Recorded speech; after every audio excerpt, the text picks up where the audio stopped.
કોરોનાથી ગુજરાતના લોકો સાવધાન રહેજો. રાજ્યમાં ફરી એકવાર કોરોનાએ ફૂફાડો માર્યો છે. દિવસે ને દિવસે કોરોનાના કેસમાં વધારો થઈ રહ્યો છે. 24 કલાકમાં જ ગુજરાતના 6 નવા કેસ નોંધાતા ગુજરાતમાં કોરોનાના કુલ કેસની સંખ્યા 38 થઈ ગઈ છે. અમદાવાદમાં 24 કલાકમાં 4 નવા કોરોનાના કેસ નોંધાયા છે, જ્યારે કડીમાં પણ એક યુવક પોઝિટિવ અને રાજકોટમાં એક પોઝિટિવ કેસ નોંધાયો છે. મે મહિનામાં 38 કેસ નોંધાયા છે, 31 કેસ એક્ટિવ છે. અમદાવાદ શહેરમાં કોરોનાના કેસ વધ્યા છે. કોરોના વાયરસના વધુ 4 કેસ નોંધાયા. 4 પૈકી 3 વ્યક્તિ બોર્ન આઇસોલેશનમાં અને 1 વ્યક્તિ ખાનગી હોસ્પિટલમાં દાખલ છે. એએમસીના અગાઉ 7 કેસ નોંધાયા. આ સાથે જ અમદાવાદ શહેરમાં કોરોનાના કુલ 11 કેસ થયા. કોરોનાના કેસ વધતા એએમસી સંચાલિત હોસ્પિટલમાં ટેસ્ટિંગ શરૂ કરાયા. એલજી હોસ્પિટલ, શારદા હોસ્પિટલ અને એસવીપીમાં કોરોના ટેસ્ટિંગ કરાશે.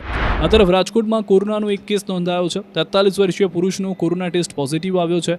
ન્યૂ ઓમનગર વિસ્તારમાંથી પોઝિટિવ કેસ નોંધાતા 43 વર્ષીય વ્યક્તિને હોમ આઇસોલેટ કરવામાં આવ્યા. આ તરફ મહેસાણાના કડીમાં કોરોનાનો 1 કેસ નોંધાતા આરોગ્ય વિભાગ હરકતમાં આવ્યું. જિલ્લા પંચાયત હોલ ખાતે આરોગ્ય વિભાગે મહત્વની બેઠક યોજી.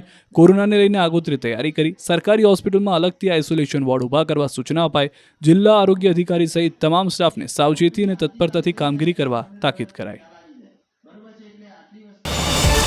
QR કોડ સ્કેન કરો અને ડાઉનલોડ કરો ન્યૂઝ 18 એપ. મેળવો ગુજરાત અને દેશ દુનિયાની પળે પળની અપડેટ્સ.